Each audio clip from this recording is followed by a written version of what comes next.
साथियों नमस्कार। नेताजी आपके द्वार में आपका स्वागत है। आज हमें भिनमाल विधानसभा में आप अपने मोबाइल की स्क्रीन पर देख रहे होंगे। आज हमारी खास मुलाकात है डॉक्टर समरजीत सिंह से। सर स्वागत है आपका। साथियों हम आपको बता दें कि डॉक्टर समरजीत सिंह ने भिनमाल विधानसभा से 4 बार चुनाव लड़े, जिसमें 2 बार जीत हासिल की तो 2 बार उनको हार का भी सामना करना पड़ा। 2023 विधानसभा चुनाव आ रहा है, क्या लगता है कि आपको कांग्रेस फिर से मौका देगी? उम्मीद करते हैं। पार्टी के लिए मेहनत की है, जनता के बीच में रहे हैं। पिछले 2 चुनाव हारने के बावजूद भी 15 साल से जनता के बीच बना हुआ हूँ, उनके दुख में सुख में साथ दे रहा हूँ। तो मुझे उम्मीद है पार्टी भी इस चीज़ का संज्ञान लेगी और मुझे फिर मौका देगी। हाईकमान के कई विवाद रहते हैं गुट को लेकर, क्या उसके बाद भी आपको लगता है कि आपका टिकट क्लियर है? साफ तौर पर सीधे तौर पर आपको टिकट मिल जाएगा?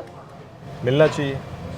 जब तक टिकट नहीं मिलता है तब तक तो हर कोई उम्मीद रखता है, पर मुझे उम्मीद है कि पार्टी के लिए जो काम किया है, पार्टी के प्रति निष्ठा रखी है, इतने सालों से पार्टी की सेवा कर रहा हूँ और मेरे अनुभव को, मेरे संघर्ष को पार्टी ध्यान में रखते हुए मुझे पुनः मौका देगी। जिले के एक नेता हैं जो अभी वर्तमान में मंत्री भी हैं, उनको लेकर आपका एक विवादित बयान एक बागोड़ा में आया था।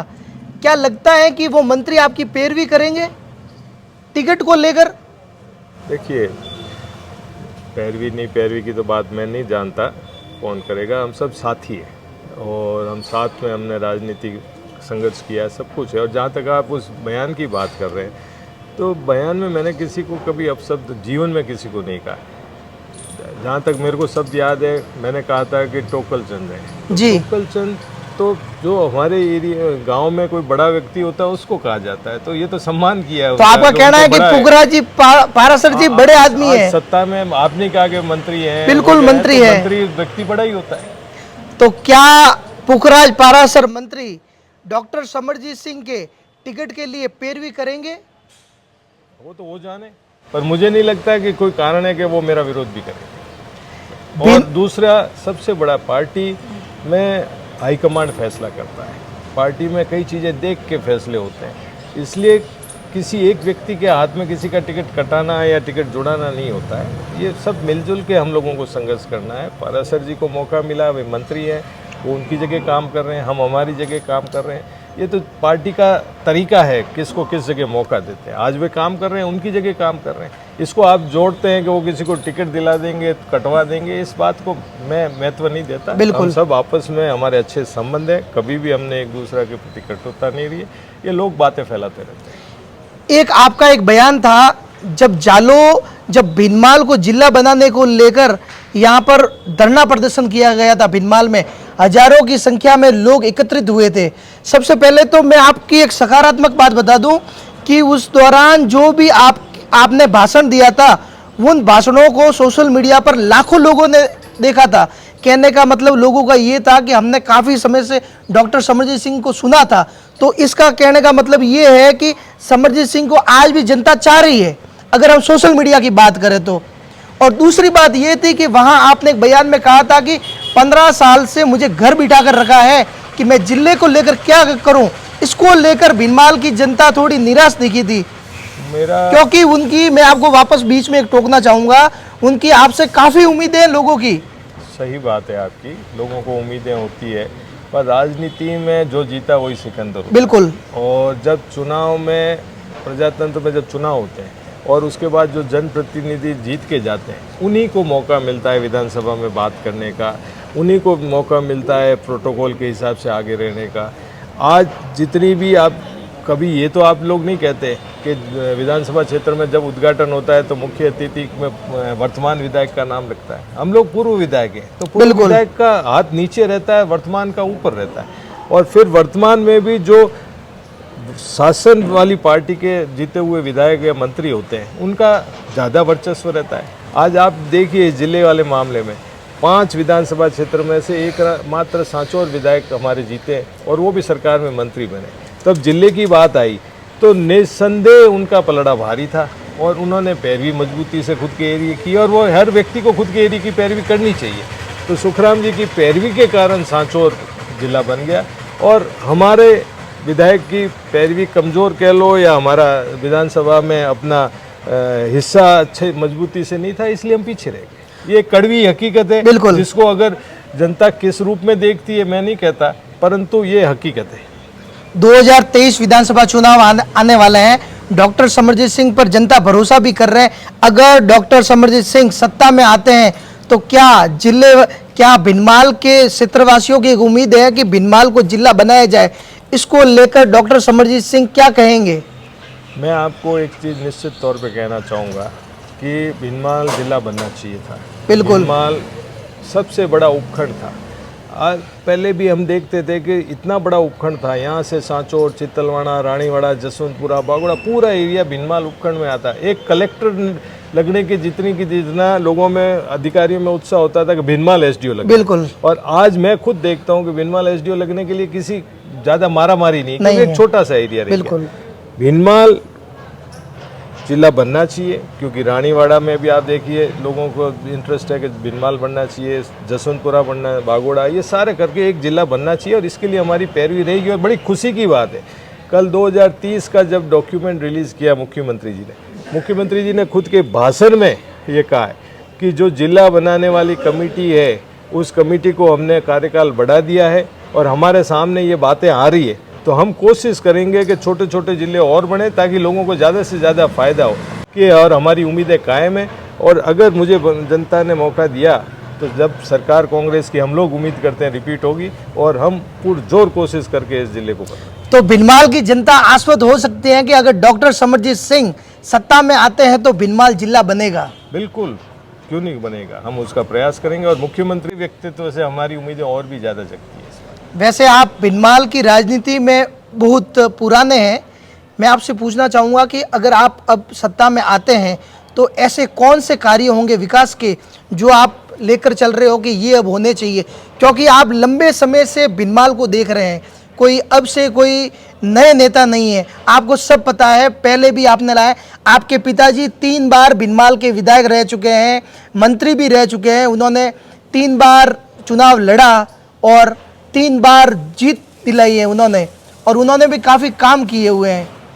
तो इस हिसाब से आपको, आपकी बात सही है, राजनीति में संघर्ष और अनुभव बहुत ज़रूरी होता है। मैंने 94 में पिताजी के देहांत के बाद 95 में जिला परिषद मेंबर बना, वहाँ रह के जिला परिषद में काम किया। फिर 98 में मुझे विधायक बनने का मौका मिला। विधायक बनने के बाद में मैंने जो मेरे समझ थी, जो मेरे प्रयास थे, उस हिसाब से काफ़ी राजीव गांधी स्कूलें खुलाई, कृषि मंडी से उस ज़माने में सड़कें मैंने अलग से बजट पास करा के लाया, अनेकों काम मैंने उस समय प्रयास किया। फिर 3 में मुझे जनता ने पुनः बीजेपी की हवा में मौका दिया। बिल्कुल जब वसुंधरा जी 156 या ऐसी सीटें लेके 163 सीटें लेके आई, उस समय भी जनता ने मुझे पुनः चुना पूरे ज़िले में, तो प्रयास किया मैंने, उसी का परिणाम था। मैं इतना कह सकता हूँ कि मैंने मेरे जीवन में हरदम कोशिश की है भिनमाल के विकास के लिए, अनेकों काम लाए हैं। आपका डीटीओ ऑफिस भी यहाँ आया, हर तरह के आए। लोग कहते हैं क्या हुआ, एक नई पीढ़ी को भी पता भी नहीं होता कि हमने किस तरह से काम किया। मैं इतना कह सकता हूँ कि जो मेरा संघर्ष है, उसके बाद मैंने 8 से लेके 23 तक संघर्ष कर रहा हूँ, उस दरमियान भी मुझे काफ़ी कुछ सीखने को मिला है। कई लोगों की समस्याएँ हैं वगैरह हैं। मैं इतना कह सकता हूँ कि जो मेरा अनुभव है, जो मेरी प्रयास हैं, वो पूरे 24 घंटे इस भिनमाल विधानसभा क्षेत्र के विकास और जो रुके हुए काम हैं उनको पटरी पे लाने के लिए प्रयासरत हूँ। आप 2 चुनाव हारे भी हैं, क्या लगता है कि क्या कमियां रह गई कि सब कुछ ठीक होने के बाद भी, जब आप 2018 का चुनाव लड़ रहे थे तो लगभग आपको भी विश्वास होगा कि वो चुनाव आप जीत रहे थे, मगर ऐसी कहाँ कमी रह गई कि आप चुनाव हार गए? देखो, चुनाव हार जीत कई समीकरण बनते हैं, कई कारण होते हैं। मैं 10 साल लगातार विधायक रहा तो मेरे में भी कुछ कमियां आई होगी अंत में, तो जनता ने, मैं तो यही कहता हूँ, मैं किसी में कमी नहीं निकालता, मेरे में कमी निकालता हूँ। तो इस वजह से मैं चुनाव में लूज़ किया। फिर मेरी जगह 13 में एक बाहरी व्यक्ति को टिकट दे दिया गया, बिल्कुल। उनके आने से हमारे यहाँ कन्फ्यूजन क्रिएट हुआ। 18 में पुनः मुझे टिकट दिया गया। उस समय भी माहौल अच्छा था, पर बसपा के कृष्ण देवासी ने 6,500 वोट ले गए, नंदा डगला 5,500 वोट ले गई, तो वो संतुलन से कांग्रेस का नुकसान हुआ, नुकसान हो गया। तो समीकरणों का खेल है चुनाव। और उस वजह से हमें शिकस्त देखने को मिली। मैं उम्मीद करता हूँ, मैं प्रयास भी कर रहा हूँ और इन चीज़ों से सीखने को भी मिलता है। और जितना जीवन में संघर्ष आता है आदमी निखर के बाहर आता है। तो मेरा प्रयास है कि जो मैंने अपनी गलतियों से मुझे जो तकलीफ़ें हुई उससे सीख के अगर इस बार पार्टी मुझे मौका देती है, मैं जनता का विश्वास जीतने में कामयाब रहूँगा, तो मैं आगे इस भिनमाल विधानसभा और भिनमाल एरिया के लिए काम करने का प्रयास करूँगा। आप अभी सत्ता में नहीं थे, फिर भी भिनमाल में एक मेघवाल छात्रावास का अभी उद्घाटन हुआ है। उसके अंदर कहा जाता है कि आपकी बहुत बड़ी भूमिका रही है। ये बात मंत्री हेमाराम चौधरी ने मन से भी कही। ये पिछले जब माननीय अशोक गहलोत जी की सरकार थी, मेरे माताजी जिला प्रमुख थे, मैं तो चुनाव हार गया था। उस समय हमने, ये 2010 की बात है, 2010 में इस छात्रावास के लिए भूमि आवंटन के लिए हमने प्रयास किए। माननीय अशोक गहलोत जी मुख्यमंत्री थे, हेमाराम जी चौधरी रेवेन्यू मिनिस्टर थे, उन लोगों ने हमें सहयोग किया और मेघवाल समाज के लिए इतना 5 बीघा ज़मीन का अलॉटमेंट हुआ और एक पिछड़े समाज को इतनी बड़ी प्राइम लोकेशन पे जगह मिली है। तो ये मेरे ख्याल से समाज का मैं धन्यवाद दूंगा कि उन्होंने आज इतने सालों बाद भी हमें बुला के वहाँ इज्जत दी, सम्मान दिया। तो समाज का भी मैं इसके लिए धन्यवाद का पात्र हूँ कि उन्होंने हमें याद रखा इस बात। पूराराम चौधरी लगातार 15 साल से जीतते हुए आ रहे हैं भिनमाल विधानसभा में। आप क्या देखते हैं कि भिनमाल की जनता किसकी ओर जा रही है? जैसे कि आप देखा जाए तो शिक्षित नेता है, डॉक्टर की उपाधि भी है। सही कह रहे हैं आप, पर अब इस चीज़ के बारे में तो मैं क्या कर सकता हूँ। जनतंत्र है, जनतंत्र में जनता का मत होता है और कई समीकरण में जातिगत समीकरण भी होते हैं, कई माहौल भी बनते हैं, तो उस हिसाब से जीत हार हो सकती है। मैं किसी व्यक्ति के बारे में ओछी बात करूं, मेरी संस्कार में नहीं। तो हो सकता है जनता ने सोचा होगा कि पड़ियोड़ा नहीं गणियोड़ा है मारवाड़ी में कहावत है, बिल्कुल। और होता भी है। शिक्षित होना ही सब कुछ नहीं है, आदमी में गुण होना और अनुभव होना है, वो भी एक बहुत ही आवश्यक चीज़ है जीवन में। वो जो एक स्कूल में जाके आप सीखते हो और जीवन भर पर्यंत आप संघर्ष करके सीखते हो, ये भी एक होता है।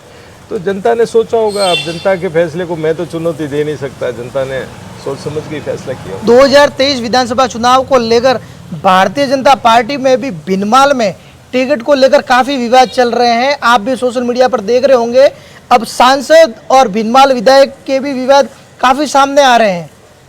अब वो उनकी पार्टी का मैटर है, पार्टी जिसको भी टिकट देगी। हमें तो, मुझे अगर कांग्रेस पार्टी टिकट देगी तो जो भी बीजेपी से आएगा उससे मुझे चुनाव लड़ना है और उनका फैसला है। अब वो 3 बार के सांसद हैं, उनके बारे में पार्टी सोचती है, या पूराराम जी जो लगातार 3 बार से जीत रहे हैं उनके बारे में सोचती है, या अन्य के बारे में, ये उनका विषय है। अब इनकी आपसी क्या बात चाहते हैं, हमने आज पेपर्स में पढ़ा पूराराम जी कह रहे हैं मेरी आवाज़ ही नहीं थी वो, तो ये ठीक है, इसके बारे में कोई कमेंट नहीं कर सकता। एक अंतिम सवाल मैं आपसे कहना चाहूँगा कि आप 15 साल से सत्ता में नहीं हैं, भिनमाल के विधायक से दूर हैं, भिनमाल के विधायक आप नहीं बन पाए 15 सालों में, तो आप हमारे दर्शक, भिनमाल की जनता को क्या मैसेज देना चाहोगे 2023 विधानसभा चुनाव को लेकर? मैं तो एक ही चीज़ कहना चाहूँगा जनता से, लोगों से भी, कि 2008 में मैं अंतिम बार विधायक रहा और 2008 से आज 2023 है। पद पे रह के तो हर कोई व्यक्ति जनता में जाता है, लोगों के काम करता है, लोगों से मिलता है। मैंने मेरी ये जिम्मेवारी समझी कि इसी जनता ने मुझे विधायक बनाया था, उस जनता ने कुछ सोच के मुझे आगे बढ़ाया था। हो सकता है मैं हार गया चुनाव वगैरह, पर मैं मेरा फ़र्ज़ समझता था, तो मैंने पिछले 15 साल में बिना एक दिन भी गंवाए, हार जीत की चिंता किए बगैर मैं निरंतर जनता के बीच में जा रहा हूँ। मेरा ऑफिस 24 घंटे खुला है, मेरे से जो संभव हो सकता है मैं काम करने का प्रयास करता हूँ। मैं नहीं कहता मैंने सारे काम करा लिए, पर लोगों के सुख दुख बांटने का प्रयास मैंने हरदम किया है, मेरे कार्यालय में भी किया है और आम फील्ड में भी। अगर आप किसी से भी पूछ लो तो मैंने 15 साल में भी लोगों के बीच से नहीं गया हूँ पास, और वही मैं समझता हूँ कि जनता इस चीज़ का विचार रखेगी और मेरे को हिम्मत और हौसला देगी। मेरे को जनता से ही हिम्मत और हौसला मिलता है। आज भी जब मैं, हमारे पार्टी के पर्यवेक्षक आते हैं या कोई भी आते हैं, तो बिना बुलाए लोग आके मेरी पैरवी कर रहे थे, ये बहुत बड़ी एक जनता की ताकत है। और वो ताकत कहाँ से मिलती है? जब आप लोगों के बीच में रहते हो, लोगों के सुख दुख में लोगों के साथ खड़े रहते हो, उसी से ये ताकत मिलती है। और मुझे भी ऐसा नहीं है कि आप चुनाव हार जाते हो, थक नहीं जाते हो, परेशान भी होते हो, कई बार टूट भी जाते हो, पर अंत में जब मैं जनता के बीच जाता हूँ और जनता के बीच घूमता हूँ तो वहाँ से मुझे एनर्जी मिलती है। और वही एनर्जी मुझे 15 साल तक इस पब्लिक के बीच में घूमने का अवसर दे रही है। एक सवाल मैं और करना चाहूँगा, भीनमाल विधानसभा, रानीवाड़ा विधानसभा और साचौर विधानसभा, यहाँ पर तीनों जगह जो कांग्रेस के जो नेता हैं वो जयपुर में वक्त रखते हैं और कद्दावर नेता माने जाते हैं कांग्रेस के। तो ये कहा जाता है कि जो भी नेता यहाँ से विधायक बनेगा वो मंत्री बनेगा। क्या इसकी वजह से एक दूसरे की हार हो जाती है? कहीं ना कहीं कुछ ऐसा लगता है? नहीं, मेरा सोच तो दूसरा है। कोई किसी को हराता नहीं, कोई किसी को जीताता नहीं। उस विधानसभा क्षेत्र का समीकरण ही काम आता है। बिल्कुल, कई बार बातें चलती है कि इस विधानसभा में इस जाति बातें चलती है, आप मानते हैं? नहीं, मैं दूसरा कह रहा हूँ। कई बार बातें चलती कि इस विधानसभा में टिकट इस आदमी को दे दिया जाए तो इस समाज की इसको फायदा मिल जाएगा। परंतु मेरी एक बहुत दृढ़ सोच है कि जिस विधानसभा में जो दो लोग चुनाव लड़ते हैं वहीं के समीकरण काम आते हैं। कोई ये सोचता है कि मैं इधर से इधर वोट दिला दूंगा, पार्टी भी अगर ये सोचे तो आप पूरे राजस्थान को उठा के देख लीजिए कि हर विधानसभा का अलग समीकरण होता है और दूसरी विधानसभा से कभी भी इस चीज़ को तुलना आप नहीं कर सकते, या उस जाति को वहाँ टिकट दे दोगे और इस जाति का यहाँ दोगे तो जीत जाएंगे आपस में, ये बहुत कम होता है। एक मैसेज जरूर होता है, सोशल इंजीनियरिंग जरूर होती है। पार्टियां हर समाज को, हर जाति को पूरे राजस्थान में टिकट देने का प्रयास करती है। ये पार्टियों की सोच है, पर मेरा सोच ये है कि विधानसभा में जो स्ट्रॉन्गेस्ट कैंडिडेट है उन्हीं पे पार्टी को विश्वास करना चाहिए, और जो जनता के बीच में रहे हैं उन पे विश्वास करते हैं, तभी चुनाव में पार्टियां सफल होती हैं। बहुत बहुत धन्यवाद डॉक्टर साहब। आने वाले 2000 विधानसभा चुनाव को लेकर हम भी आपको शुभकामनाएं देते हैं। धन्यवाद आपका। साथियों, ये थे डॉक्टर समरजीत सिंह, जो भीनमाल की राजनीति में पिछले 30 वर्ष से हैं और 4 बार चुनाव भी लड़ चुके हैं, 2 बार चुनाव जीत भी चुके हैं और 2 बार उनको हार का भी सामना करना पड़ चुका है। अब 2023 विधानसभा चुनाव के अंतर्गत देखने वाली बात होगी कि क्या हाईकमान डॉक्टर समरजीत सिंह को भीनमाल से मौका देगी। वही हम जब समरजीत सिंह से बात की तो वह टिकट के लिए जरूर आश्वस्त दिखे, मगर अब यह हाईकमान का फैसला है, ये तो अब आने वाला वक्त ही बताएगा। धन्यवाद।